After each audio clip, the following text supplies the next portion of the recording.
اس لیے کہ اللہ کے رسول علیہ السلام نے فرمایا جو تہجد پڑھے گا وہ بے حساب جنت میں جائے، انشاءاللہ اس کا حساب نہیں ہوگا. بہت بڑی سعادت ہے. تو ہم نہیں سال بھر پڑھ پاتے ہیں اولیاء اللہ کی طرح، تو کم از کم مہینہ بھر تو پڑھ لیں. اور 2 رکعت کے لیے کتنا 2 منٹ لگتا ہے، 2 سے 3 منٹ لگتا ہے. پھر اس کے بعد کچھ گڑ گڑا لیجئے، دعا کر لیجئے، کیونکہ وہ وقت خصوصی دعاؤں کی قبولیت کا وقت، جو مانگتے ہیں ملتا ہے. یوں تو رمضان شریف کے علاوہ بھی وہ رات کا آخری پہر دعاؤں کی قبولیت کا وقت ہے، لیکن جب رمضان شریف آتا ہے تو پھر اس میں اور خصوصیت آ جاتی ہے. ایک یہ چیز. دوسری یہ چیز، کوشش کیجئے کہ رمضان شریف میں کم سونے کی کوشش کی. ہم لوگوں کے لیے سیزن رہتا ہے سونے کا. اگر فجر میں آپ سوتے ہیں تو آپ ظہر میں اٹھ جائیے. لوگ عصر تک سوتے رہتے ہیں، اس لیے کہ روزے کا مقصد ہے بھوک اور پیاس کا احساس. اب آپ کو بھوک ہی نہیں، آپ سحری کر کے پیٹ بھر کے سو رہے اور پھر اس کے بعد افطار سے پہلے اٹھے، پھر ادھر بیٹھے ادھر بیٹھے، اس سے پوچھے کچھ گیم کھیل لیا، کچھ واٹس ایپ چیک کر لیا، کچھ فیس بک دیکھ لیا، ہو گئی مغرب. آپ بتائیں یہ کیا روزہ؟ ابھی میں نے مغرب میں لوگوں سے یہی کہا کہ جو روزہ آپ کو مسجد تک نہ لا سکے گا وہ روزہ آپ کو جنت میں کیا لے جائے گا. وہ تھوڑا سا روزہ اب تک آپ نے اپنی مرضی سے رکھا ہے، ذرا اللہ رسول کی مرضی والا روزہ بھی ایک مرتبہ رکھ کے دیکھ لیں تو اس کی برکت آپ زندگی بھر محسوس کریں. اور آپ سے یہ بھی گزارش ہے کہ سب لوگ اس تصور سے اس رمضان شریف کو گزاریں کہ شاید یہ ہماری زندگی کا آخری ماہ رمضان ہے. اللہ آپ سب کو ہم کو بار بار نصیب کرے. لیکن اس تصور میں جاتا کیا ہے؟ ویسے بھی بزرگان دین کہتے ہیں کہ ہم جو نماز پڑھتے تھے سمجھتے تھے کہ یہ ہماری زندگی کی آخری نماز. تو جس نماز کو آپ آخری نماز سمجھ کر پڑھیں گے تو اس کی لذت ہی کچھ اور رہے. تو اس لیے ماہ رمضان شریف اس تصور سے گزارے کہ شاید یہ میری زندگی کا آخری ماہ رمضان. ایک ایک لمحے کی قدر کیجیے. تو اس میں صحابہ کرام تو بستر باندھ کے رکھ دیتے تھے. صحابہ بستر باندھتے تھے کہ سونا نہیں ہے، بس اتنا ہی سونا ہے جتنا صحت کے لیے بہت زیادہ ضروری ہے، باقی جگتے رہنا. اور ویسے بھی جاگنا زندگی ہے اور سونا موت ہے. اس قوم نے جب سے سونا شروع کر دیا ہے یہ قوم ماری ہی جا رہی. جب تک یہ قوم جگتی رہتی تھی اس وقت تک اللہ تعالیٰ نے اس قوم کو بہت عروج عطا کی. کوئی مارتا نہیں تھا. سو رہے ہیں اور سونا موت سے قریب ہے. پھر اس کے بعد 4 چیزیں اللہ کے رسول علیہ السلام نے بتائی ہے، اس پر غور فرمائیں. یہ حضور علیہ السلام کا بتایا ہوا یہ رمضان شریف کے 4 اعمال ہیں. نمبر 1 اور سب کے لیے آسان ہے، کسان ہو، لوم مزدور ہو، سائزنگ مزدور ہو، امیر ہو، غریب ہو، عالم ہو، غیرہ، سب کے لیے. آقا علیہ السلام فرماتے ہیں رمضان شریف میں 4 چیزیں کثرت سے کرو. نمبر 1 پہلا کلمہ طیبہ کثرت سے پڑھو. لا الہ الا اللہ محمد الرسول اللہ صلی اللہ علیہ وآلہ وسلم. کیسے پڑھیں گے؟ لا الہ الا اللہ محمد الرسول اللہ صلی اللہ علیہ وآلہ وسلم. لا الہ الا اللہ محمد الرسول اللہ صلی اللہ علیہ وآلہ وسلم. پہلا کلمہ کثرت سے، سب کو یاد ہے، کثرت سے پڑھیں. اس سے بہتر کوئی ذکر نہیں. نمبر 2 استغفار کی کثرت کریں. استغفر اللہ ربی من کل ذنب واتوب الیہ. یہ جو استغفار یاد ہو، بہت لمبا چوڑا نہ یاد ہو تو استغفر اللہ استغفر اللہ استغفر اللہ کرتے ہیں. یہ 2 عمل ہو گئے. پھر 2 عمل دعا سے تعلق رکھتے ہیں. فرمایا جنت کا سوال کرو. رمضان شریف میں کثرت سے جنت مانگو. اس میں تھوڑا عشق کی بات اور ایڈ کر لیں. جنت تو سب کی ضرورت ہے لیکن ساتھ میں عشق کی بات اور ایڈ کر لیں. جب اتنی بڑی بارگاہ سے مانگ رہے تو پھر کچھ بڑا مانگیں. حالانکہ جنت بھی بڑی چیز ہے لیکن جنت ہی نہ مانگیں بلکہ جنت میں حضور علیہ السلام کا ساتھ مانگیں. ان کے ساتھ جنت چاہیے، ان کے پڑوس میں، اور ملے گی. حضرت موسیٰ علیہ السلام نے جب پوچھا تھا وہ بڑھیا سے کہ یوسف علیہ السلام کا مزار کہاں ہے، تو بڑھیا نے کہا میں جانتی ہوں لیکن شرط ہے کہ آپ کے ساتھ جنت چاہیے، تو آپ نے فرمایا کہ تو جنت مانگ لے اتنا کافی ہے، میرے ساتھ جنت، نبی تو نبی ہے۔ تو جبریل تشریف ہے، کہا دے مانگتی ہے تو دے دیجیے، کیا جاتا ہے، اس کے کرم میں کمی کہاں ہے، وہ تو مانگتے تو دے دیں۔ تو جب بڑھیا مزار یوسف بتا کر حضرت موسیٰ کے ساتھ جنت میں جا سکتی ہے، تو اگر آپ ماہ رمضان شریف کی قدر کر کے رسول اللہ کے ساتھ چلے جائیں تو پھر کوئی بعید نہیں۔ تو حضور کے پڑوس میں مانگے، بڑی بارگاہ ہے تو بڑی بات ہو۔ اور یوں بھی میں آپ سے گزارش کرتا ہوں، شاید میں نے پہلے بھی کہا تھا، اللہ کے یہاں ہمیشہ بڑی ہی مانگنا چاہیے، اس لیے کہ بارگاہ بڑی ہے، ہمیشہ وہاں سے بڑا مانگا کرو، بڑی چیز مانگا کرو، اور دینے والا یقین سے مانگا کرو، اس پہ یقین ہے تو پہلی چیز کلمہ طیبہ، دوسری چیز استغفار، تیسری چیز جنت کا سوال، اور وہ بھی رسول اللہ کے ساتھ ان کے پڑوس میں صلی اللہ علیہ وسلم، اور چوتھی چیز جہنم سے پناہ مانگنا۔ اس کا وہ دعا سن لیں، اللہم اجرنا من النار، کیا پڑھیں، اللہم اجرنا من النار، رمضان پڑھتے رہیے، اس کا مطلب ہوتا ہے اللہ میں جہنم کی آگ سے تیری پناہ مانگتا ہوں۔ اور ایک حدیث پاک میں ہے کہ جو مغرب کی نماز کے بعد کسی سے بات کیے بغیر 7 مرتبہ کہہ لے اللہم اجرنا من النار، انشاءاللہ وہ جہنم میں نہیں جائے گا مغرب کی نماز کی۔ اور رمضان شریف میں کثرت 4 اعمال ہے، درود شریف، استغفار، اور جنت کا سوال، اور جہنم سے اللہ کی پناہ، اور پھر کثرت سے تو درود شریف پڑھتے ہی رہی۔ اللہ تبارک و تعالی ہم سب کو توفیق عطا فرمائے۔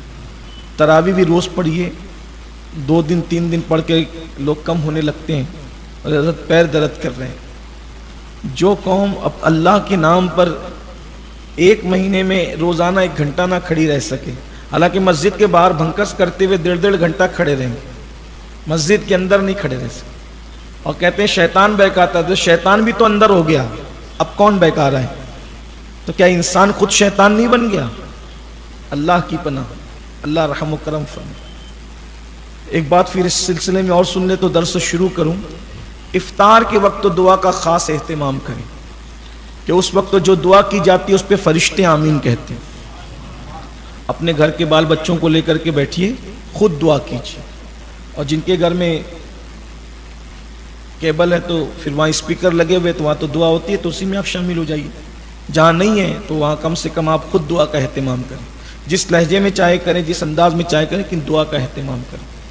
اللہ تعالیٰ توفیق عطا فرمائے۔ یہ درس شروع ہوتا ہے قرآن مقدس کا، آج آپ نے تقریباً 1.5 پارہ سماعت فرمایا، مختلف مضامین آئے ہیں۔ آغاز سورۃ الفاتحہ سے ہوتا ہے۔ سورہ فاتحہ، اس سورت کو سورہ فاتحہ اس لیے کہتے ہیں کہ اسی سے قرآن مقدس کا آغاز ہوتا ہے۔ اور آپ کو حیرت ہوگی، یہ سورت اتنی جامع ہے، تو ہر سورت کا کوئی جواب نہیں، لیکن اس سورت کی خصوصیت یہ ہے، توریت، انجیل اور زبور میں جتنے مضامین تھے وہ سب اللہ نے قرآن میں جمع کیے، اور قرآن کے جتنے مضامین تھے اللہ نے وہ سب سورۃ الفاتحہ میں جمع کر۔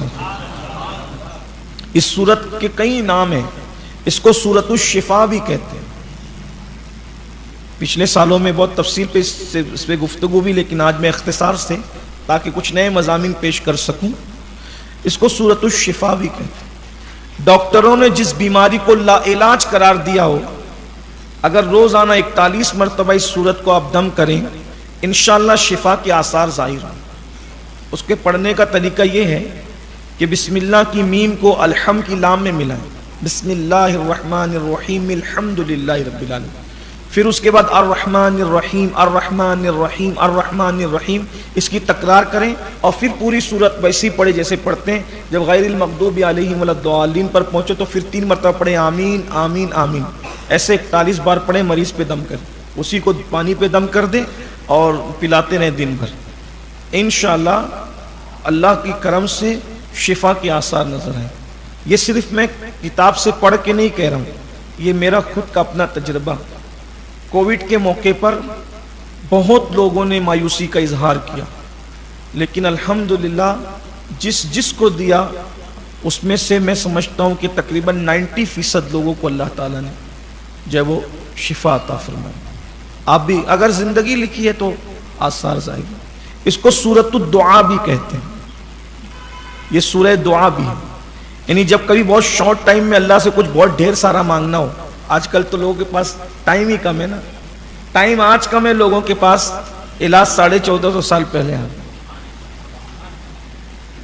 بہت شارٹ ٹائم میں بہت زیادہ کچھ مانگنا ہے تو سورہ فاتحہ پڑھ لو دعا کی نیت سے.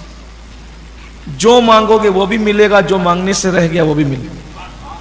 اس لیے ہمارے یہاں بزرگ اہل سنت میں بزرگوں کی عادت ہے جب وہ دعا اینڈ کرتے ہیں سب کچھ مانگ کے تو کہتے ہیں الفاتحہ. یہ الفاتحہ کیوں کہتے ہیں؟ اس وقت تو سورہ فاتحہ پڑھنی ہوتی ہے آپ کو. اس وقت تو بھی لوگ اپنی اپنی شروع پڑھ جاتے, اللہ یہ دے دے وہ دے دے, تو سورہ فاتحہ پڑھو, وقت تو بچے تو پھر کچھ مانگو. الفاتحہ کے وقت اور پھر سورہ فاتحہ اس طرح پڑھا کرو جیسے ابھی بتایا گیا, بسم اللہ الرحمن الرحیم الحمد, اس طرح سے الرحمن. اس کو محبوب الہی سرکار فرماتے ہیں جو دل میں تمنا اللہ ہر تمنا پوری فرماتے. اس کو سبا مثانی بھی کہتے ہیں. اس میں اصل میں چونکہ 7 آیتیں ہیں اور یہ سورت 2 مرتبہ نازل ہوئی, پوری نازل. اس سورت کی خاصیت یہ کہ یہ مکی بھی ہے اور مدنی بھی, یعنی یہ ہجرت سے پہلے بھی نازل ہوئی ہے اور ہجرت کے بعد بھی, کیونکہ جو سورت مکی ہے وہ مدنی نہیں, جو مدنی ہے وہ مکی نہیں. لیکن اس سورت کی خصوصیت ہے یہ مکی بھی اور مدنی بھی. سبحان اللہ, بڑی برکتیں ہیں اس کی. اس کے مضامین یہ ہے کہ اللہ تبارک و تعالیٰ نے اس کا آغاز اپنی حمد سے فرمایا. اگر کسی نے الحمدللہ کہہ دیا, ایک بار کسی نے الحمدللہ کا مطلب اس نے اللہ کی خوبیاں بیان کی. اللہ تبارک و تعالیٰ کو اپنی خوبی کے حوالے سے الحمدللہ سے بڑھ کر کوئی اور کلمہ پسند ہی نہیں, سب سے زیادہ یہی پسند ہے الحمدللہ. اور جس کی زندگی کے اندر الحمدللہ کہنا جو سیکھ جائے وہ زندگی کے مسائل سے ہمیشہ نکلتا ہی چلا جائے. آج کل ہم سے لوگ پوچھتے ہیں کہ کیسے ہو, تو کچھ کہتے ہیں میں بیمار چلوں. ٹھیک ہے, ڈاکٹر کو بتائیے بیمار ہو تو, پبلک کو بتانے میں کیا ہے. تو کچھ لوگ کہتے ہیں حضرت مندی بہت ہے, پریشانی بہت ہے. بھائیو کس کو سنا رہے ہو؟ جو سن کے بعد میں تمہارا مذاق اڑانا ہے, وہ اس نے جا کر کے تم پہ فکرے کسنا ہے, نہیں کہیے. اپنے مسائل یا تو طبیب کو سنائے یا تو حبیب کو سنائے. ہر ایک کو مسائل نہ سنا, ہر جگہ مسائل سنانے کی نہیں ہوتی. جو پوچھے بولو الحمدللہ. اور اس کی برکت ہے جب بندہ تکلیف اور پریشانی میں بھی کہتا ہے نا الحمدللہ, تو اللہ کہتا ہے میں نے مشکل میں ڈال رکھا ہے پھر بھی میرا شکر ادا کر, اب میں اس سے تکلیفیں دور کر دوں. پھر اس میں اللہ رب العزت نے اپنی شان بیان کی کہ وہ رحمان بھی اور رحیم بھی. رحمان کا مطلب ہوتا ہے بہت مہربان, اس سے بڑھ کر کوئی مہربان ہے ہی نہیں. اسی لیے کسی کو بھی اللہ کے علاوہ رحمان نہیں کہہ سکتے. رحمان صرف اللہ ہے اور وہ بہت مہربان. کتنا مہربان ہے اس کا اندازہ کر لیں. جب اس کی مہربانیاں آتی ہے تو پھر دل مچلنے لگتا ہے. اتنا بڑا مہربان ہے کہ اس کی رحمت کے 100 جز, اس میں سے ایک جز کا اظہار اس نے دنیا میں کیا, ایک جز کا اظہار, اور 99 قیامت کے لیے بچا کے رکھا. ہائے ہائے ہائے. ایک جز کا حال یہ ہے کہ یہاں نرم گدے ہیں, کاریں ہیں, بائک ہیں, موبائل ہیں, قیمتی کپڑے ہیں, پھر اس میں ماں کی محبت, باپ کی محبت, دوستوں کی محبت. جب ایک جز کے اظہار میں ایسے وارے نیارے ہیں تو جب قیامت میں 99 کا اظہار کرے گا تو اس وقت تو کیا مزہ ہے. صرف کوئی مومن رہے, ایمان پر رہے, بس ایمان بچا کر لے جائے, پھر انشاءاللہ کیسے مزے. تو اس سے بڑھ کر کوئی مہربان نہیں, سب سے زیادہ مہربان. لیکن ہمارا حال یہ ہے سب سے جڑے ہیں اس رحمان سے نہیں جڑتے. سب سے توقعات لگاتے ہیں, رحمان سے توقعات نہیں لگاتے. سب پہ بھروسہ کرتے ہیں, رحمان پہ نہیں. اس زندگی میں یہ بات ہمیشہ یاد رکھنا, تعلق سب سے رکھو, رشتے سب سے رکھو, پیار سب سے کرو, لیکن بھروسہ صرف اللہ پہ کرو. بس اللہ کے سوا کسی پہ بھروسہ نہیں. میں شاید ان دنوں تک رہ نہ سکوں تو اس لیے وہ مضمون آج بیان کر دیتا ہوں یوسف علیہ السلام کو ان کے 10 بھائی مل کر کے پیروں سے مار رہے. سورہ یوسف کی جب تفسیر بیان ہوئی کئی مرتبہ تو اس میں واقعہ آپ نے سنا ہوگا. جو پرانے لوگ ہیں درس میں، چونکہ پرانے تو رہتے ہی ہیں لیکن پھر کچھ نئے بھی بڑھتے ہیں. بھروسہ صرف اللہ پہ، اس کا وہ دیکھ لیں آپ، اس کا مزہ دیکھ لیں، اس کا لطف لے لیں. یوسف علیہ السلام کے 11 بھائی تھے، وہ ملا کے 12 تھے.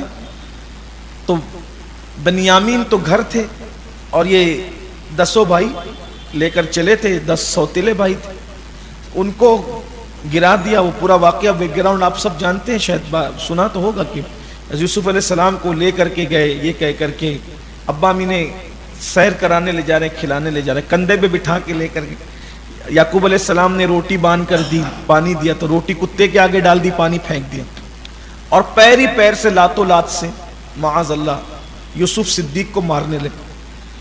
تو جب وہ مار رہے تھے تو یوسف علیہ السلام ہنس رہے، رونے کی بجائے انہیں ہنسی آ گئی. تو ایک کو غصہ ہے، اس نے کہا کہ کیوں ہنس رہا ہے؟ مار کھانے کے بعد بھی ہنستے ہیں. بولے ہنس اس لیے رہا ہوں کہ ایک دن سوچا تھا کہ میرے تو 10 بھائی، ہائے ہائے میرے تو 10 بھائی، اگر کوئی مجھ پہ حملہ کرے گا تو کیسا بچائیں گے؟ اسی لیے ہنس رہا ہوں. یار کی بھی شان ہے، اللہ کی شان ہے. میں نے اللہ پہ بھروسہ کرنے کی بجائے بھائیوں پہ بھروسہ کیا، بھائیوں کو دشمن بنا دیا اور ان سے مار کھلوایا جا رہا ہے. مجھے تو بھروسہ کس پہ کرنا تھا؟ یار. تو آج مجھے یہ سمجھ میں آ گیا کہ بھروسہ صرف یار پہ کرنا چاہیے. بس اتنا کہنا تھا، خدا نے ان کے دل میں رحم ڈالا. دیکھو آپ اپنی اولاد پر، اپنے دوستوں پر، اپنے احباب پر، اپنے یاروں پر، اپنے مریدوں پر، اپنے شاگرد، پیار سب سے کرو، بھروسہ صرف یار پر. اس کی وجہ ہے بھائی ہر بندہ تو ہر جگہ کام آ ہی نہیں سکتا نا. ہر جگہ کون کام آ سکتا؟ وہی کام آ سکتا. اس لیے کہ قبر تک کس کی رسائی؟ کوئی آ سکتا ہے، اسی کی رحمت ہے، اسی کی مدد ہے. وہ بہت مہربان. اور یاد رکھو اس سے پیار کرو کیونکہ وہ بہت مہربان ہے. اس کی مہربانیوں کا اندازہ کرو بھائیو. اگر بیٹا راستے سے ہٹ جائے تو ماں باپ کہتے ہیں میرے گھر سے نکل جائے، اپنا دیکھتی کر لے، ادھر چلے جاؤ، ادھر نکالتے. بے شمار ماں باپ اولاد کو گھر سے نکالتے ہیں، لیکن وہ کتنا مہربان ہے. بندہ زنا کر رہا ہے، شراب پی رہا ہے، جوا کھیل رہا ہے، کیا کیا نہیں کر رہا ہے، ابھی تک اس نے روزی بند کی کس کی؟ سب کو دے رہا ہے. اس کی مہربانی ہے. لیکن بس یہی ہے کہ ہمیں اس سے جیسا پیار کرنا چاہیے. نہیں بڑی تفصیل ہو جائے گی. پھر اس کے بعد کہا کہ وہ رحیم بھی، رحمت والا ہے، وہ رحیم بھی. اچھا رحمان ایسا ہے کہ منکرین اسلام کو بھی پالے، جو اور اس کی عبادت نہیں کرتے نا اس کو بھی پالتا ہے. لیکن دنیا میں آخرت میں پھر ان کے لیے کوئی رعایت نہیں. رحیم بھی ہے. اور پھر ساتھ میں ایسا نہ ہو کہ بندہ اللہ کو رحمان و رحیم جان کر کے پھر تھوڑا بگڑنے ہی لگے. تو پھر آگے لگام بھی دے دی گئی کہ وہ مالک یوم الدین، قیامت میں تمہارا حساب بھی لے گا. بے حساب مت ہو جانا، بگڑ مت جانا، حساب بھی لے گا. اور یاد رکھنا جب حساب لے گا تو پھر کسی کی رعایت نہیں کرے گا. ذرے ذرے کا حساب لے. اگر کسی کی لکڑی سے توڑ کے آپ نے خلال کیا ہے اس بارے میں بھی پوچھے. کسی کی دیوار کی مٹی ناخن سے کھرچی ہے اس بارے میں بھی پوچھے. کسی کو دیکھ کے منہ بگاڑ کر اس کا دل دکھایا ہے اس کے بارے میں پوچھے.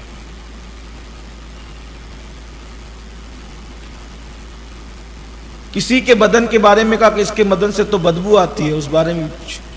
حتیٰ کہ کسی کو گالی بھی دی ہے، پسو اور مچھر اور مکھی کو بھی گالی دی ہے اس بارے میں بھی پوچھے.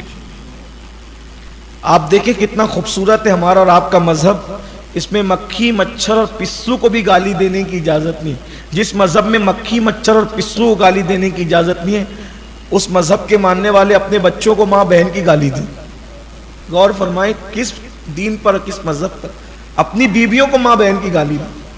غور فرمائیں کدھر پسو اور کدھر شریک حیات. غور تو کریں. کچھ نادان تو ماں باپ کو بھی گالی دیں.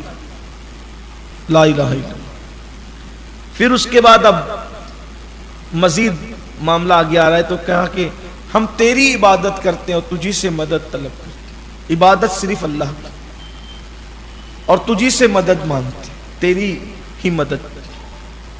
یہاں پر کچھ لوگ ٹھوکر کھاتے ہیں، کہتے ہیں کہ جب اللہ ہی سے مدد مانگتے ہیں تو پھر اوروں کو مدد کے لیے کیوں پکارتے ہیں؟ تو ان سے یہ کہا جاتا ہے کہ عبادت تو اللہ کی کرتے ہیں مگر رخ کدھر ہوتے ہیں؟ عبادت اللہ کی کرتے ہیں، رخ کدھر ہوتا ہے؟ سمت قبلہ کی طرف. ایسے ہی تو رخ قبلے کی طرف ہے عبادت اللہ کی. اگر کوئی کعبے کی عبادت کرے تو وہ بھی مشرک ہو جائے. کعبے کی بھی تو عبادت ہے، وہی تو غیر اللہ ہے. رخ ادھر ہے لیکن نیت کدھر کی ہے؟ کعبۃ اللہ کی کو تو سجدہ نہیں ہو رہا ہے نا، بلکہ سجدہ کس کو ہو رہا ہے؟ اللہ کو ہو رہا ہے لیکن رخ کدھر؟ کعبے کی طرف. تو رخ کعبے کی طرف ہے اور حقیقت میں عبادت کس کی ہے؟ اللہ کی. بلا تمثیل اگر کسی انسان سے مدد طلب کر رہے ہیں تو اس کو مؤثر حقیقی مان کر کے اس سے مدد نہیں مانگ رہے ہیں، بلکہ رخ ادھر ہے اور اصل مدد کرنے والا اللہ ہے اور اس نے اس کو ذریعہ بنایا. اللہ نے بندے کو ذریعہ، جیسے مرض کے وقت ڈاکٹر سے مدد لیتے ہیں، علم کے لیے استاد سے مدد لیتے ہیں، اسی طرح زندگی میں. اور جو بعد وصال بزرگان دین سے جو ہم مدد مانگتے ہیں تو یہ بھی کہ اللہ اگر اذن دے ان کو تو وہ روحانی طور پہ مدد کر سکتے ہیں. کچھ لوگ یہ کہتے ہیں دیکھیے کہ جیتے جی مدد مانگ سکتے ہیں، موت کے بعد مانگنا شرک ہے.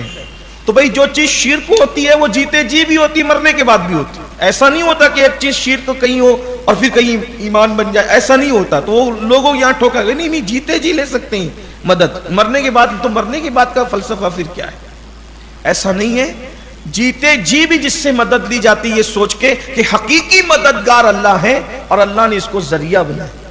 جیسے پالنے والا کون ہے؟ اللہ ہے. لیکن پالنے والا کس کو کہا جاتا ہے زمین پر؟ ماں باپ کو، کہ ماں باپ بھی پالتے ہیں اولاد کو. تو پالنے والا تو اللہ ہی ہے. تو اگر اللہ نے ان کے دل میں محبت اور رحم ڈالا، ذریعہ بنایا، تو وہ پال رہے ہیں. اگر اللہ تعالیٰ ان کے دل سے رحم اور محبت اور پیار نکال لیتا تو بہت سارے تو ایسے ہیں کہ جن کو اللہ نے آزمائش میں مبتلا کیا، پیدا ہوتے ہی کوئی چھوڑ کر دواخانے میں بھاگ گئے، پیدا ہوتے کوئی قبرستان میں پھینک کے بھاگ گئے، کوئی کچرے کی کنڈی میں پھینک کے بھاگ. ایسا بھی تو ہے.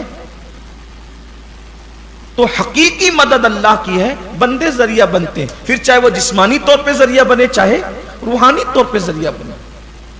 اس میں لوگ الجھ جاتے ہیں اور پھر لڑتے لڑاتے رہتے ہیں.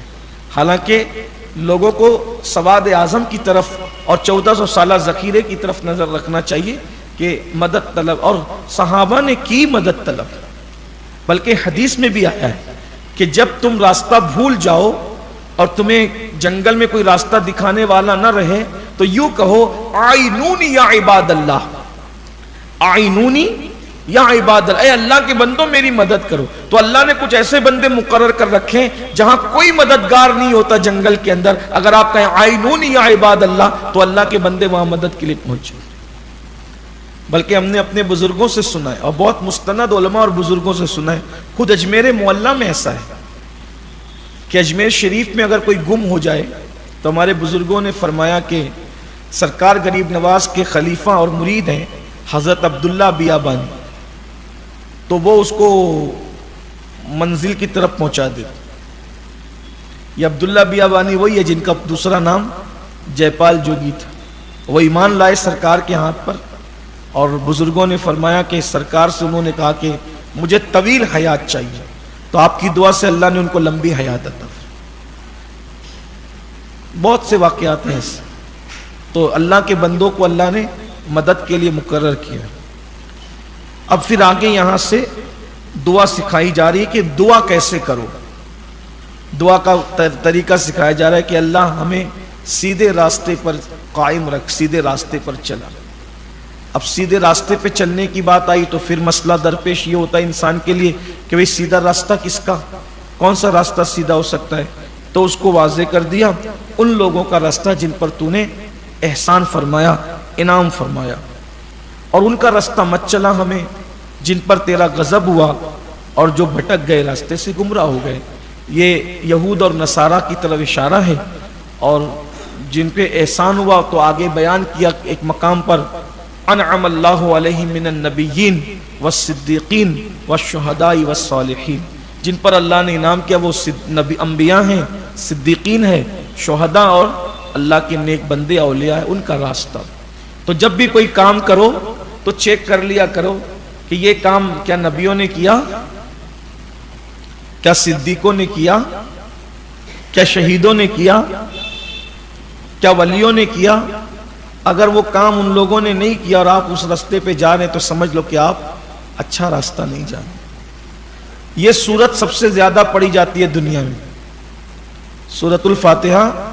اگر آپ فرض بھی پڑھتے ہیں، نفل بھی پڑھتے ہیں، سنتیں بھی پڑھتے ہیں، تو ایک دن میں مسلمان اس سورہ مبارکہ کو کم سے کم 40 بار پڑھتا ہے، ہر رکعت میں پڑھی جاتی ہے، اس سے زیادہ کوئی سورت نہیں پڑھی جاتی۔ اگر ہم سنتیں موقعہ، غیر موقعہ، نفل، فرض سب ملا کر کے پڑھیں تو روزانہ ہم 40 بار سورہ فاتحہ پڑھنے والے ہو جائیں، اور جب 40 بار روزانہ پڑھو تو اتنا اثر پیدا ہو جائے کہ جس کو سورہ فاتحہ پڑھ کے دم کر کے دے دو اس کو شفا ملے۔ پہلے ہوتا تھا ایسے، جب ہم لوگ شارٹ کٹ نہیں کرتے تھے، چند رکعتوں پہ اکتفا نہیں کرتے تھے، تو مسجد کے دروازے پہ مسلم غیر مسلم سب کھڑے رہتے، مغرب بعد بچوں کو لے کے۔ غیر مسلم کو بھی اتنا اعتماد تھا کہ نمازی نکل کے دم کرے گا تو میرا بچہ شفا یاب، اور ہو جاتے تھے لوگ۔ ابھی تو باہر نکلتے ہیں تو ٹوپی نکال کے جیب میں ڈالتے ہیں، اور ابھی مسجد میں نماز پڑھ رہا تھا، مسجد کے باہر نکلنے کے بعد اس کو تکنا شروع۔ تو اب کوئی نہیں کھڑا رہتا ہے باہر، اس لیے کہ نمازی غیر معتبر ہو، جس کی نماز اس کو خود کو فائدہ نہ پہنچائے وہ دوسروں کو کیا فائدہ پہنچائے۔ وہ نمازی تھے، اچھا وہ بہت پڑھے لکھے نہیں تھے، وہ جو بڑے بوڑھے جو مسجدوں کی کبوتری بن کے تھے نا ہمارے بچپن میں، آپ کے بچپن میں، وہ بہت پڑھے لکھے لوگ نہیں تھے۔ ابھی تو علم بہت آ گیا لوگوں کے پاس، لیکن یقین کمزور ہو گیا۔ علم بہت آ گیا، عمل کمزور ہو گیا، یہ سب ہو رہا ہے۔ یعنی انسان اپنے آپ کو سب کچھ سمجھتا ہے، اللہ رحم فرمائے۔ تو یہ سورہ فاتحہ کا مضمون پورا ہوتا ہے اختصار کے ساتھ۔ پھر سورۃ البقرہ شروع، یہ سب سے بڑی سورت ہے۔ یہ سورہ مبارکہ مدینہ منورہ میں نازل، مدنی ہے یہ، اور قرآن کی سب سے بڑی سورت ہے۔ بقرہ اس کا مطلب ہوتا ہے گائے، البقرہ گائے۔ اس میں اللہ تعالیٰ نے اصل میں جو سورتوں کے نام ہیں وہ اس کے مضمون پر رکھے جاتے ہیں۔ تو یہ جو سورہ ہے اس کے اندر اللہ نے گائے کا ایک واقعہ بیان فرمایا، اسی وجہ سے اس کا نام سورۃ البقرہ ہے۔ مضامین اس میں بہت سارے ہیں۔ قرآن مقدس کا تو یہی اعجاز ہے نا کہ قرآن 2-4 آیتوں کے بعد مضمون جب تبدیل کرتا ہے تو احساس بھی نہیں ہوتا اور پورا مضمون بدل جاتا ہے۔ جیسے کہ اس میں آغاز ہوا ہے الف لام میم سے سورۃ البقرہ کا، پھر اس کے بعد جو ہے وہ اللہ تبارک، یہ الف لام میم جو ہے اس کو حروف مقطعات کہتے ہیں، یعنی اس کا معنی ہے لیکن بیان نہیں کیا۔ یہ بھی شان ہے اللہ کی، یعنی یہ اللہ اور محبوب کے درمیان جو ہے ایک راز، اس کو حتمی طور پہ کوئی اس کا معنی بیان نہیں کر سکتا۔ پھر قرآن مقدس کی شان بیان کی گئی کہ یہ وہ کتاب ہے جس میں شک کی گنجائش نہیں، اور پھر کہا گیا کہ یہ متقیوں کے لیے ہدایت، یہ سب کو ہدایت نہ دے گی، اس سے جو فائدہ پہنچے گا وہ اہل تقوی کو، متقین کو پہنچے گا۔ تو کہا متقی کون لوگ ہیں؟ تو کہا کہ جو غیب پر ایمان لاتے۔ اب غیب کیا چیز ہے؟ آخرت غیب ہے، قبر میں عذاب ہوگا یہ غیب ہے، اللہ پاک تو غیب الغیب ہے، تو اللہ کے رسول نے جو غیب کی خبریں دی ہیں وہ اس پہ ایمان لاتے۔ اور یاد رکھنا آج کل یہ بہت خاص بات آپ سے کہہ دوں، غیب کے معاملے کو لے کے مسلمانوں کا عقیدہ بہت کمزور ہو رہا ہے۔ جیسے ان کو اپنی نگاہوں پر یقین، اللہ کے رسول کے فرمان کے معاملے میں وہ ڈاماڈول ہو رہے۔ مثلا ہم لوگ قبرستان میں قبر کھودتے ہیں، کتنی رہتی ہے؟ وہ 2 گز رہتی ہے، لیکن وہ دیکھنے کو 2 گز ہے، مگر غیب داں نے یہ بتایا، اللہ کے رسول علیہ السلام نے بتایا کہ مومن کی قبر تا حد نگاہ جہاں تک نظر جاتی ہے کشادہ ہوتی ہے. پھر اس میں باغ لگ جاتے ہیں، یعنی کوئی وقت نہیں لگتا باغ، اس میں باغ ہو، کھیتی ہے، ہریالی ہے، اور ٹھنڈی ٹھنڈی جنت کی ہوائیں چلتی ہے، اور پھر مومن اس میں سیر کرتا ہے. لوگ سمجھ رہے کہ کتنی چھوٹی سی قبر ہے، وہ چھوٹی سی نہیں ہے، وہ تا حد نگاہ جنت کی کیاریوں میں سے کیاری، جنت کے باغوں میں سے ایک باغ. تو اس معاملے میں لوگوں کو بہت تردد ہے جلدی. اچھا آپ دیکھتے ہوں گے کہ کچھ ہڈیاں ملتی ہے، کبھی کبھی کچھ بھی نہیں ملتا، بولے یہ تو ختم ہو گیا. کیا ہے؟ یاد رکھنا، قدرت جب آپ کا چہرہ آپ کی نگاہ سے چھپا سکتی ہے تو اگر قدرت قبر کو آپ سے چھپا لے تو کون سی بڑی بات. دنیا میں کون انسان ہے جس نے اپنا چہرہ بغیر کسی سبب کے دیکھا؟ اپنا چہرہ نظر آتا ہے، دیکھ لو. کوئی اپنے آپ کو دیکھ پا رہا ہے؟ بڑا گھمنڈ اپنی آنکھوں کی بینائی پر. انسان جب تو اپنا آپ نہیں دیکھ سکتا تو خدا کا راز کیا دے سکتا؟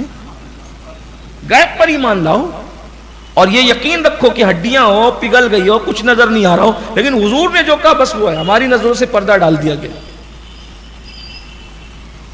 اور کسی کی قبر جہنم کے گڑھوں میں سے گڑھا ہے.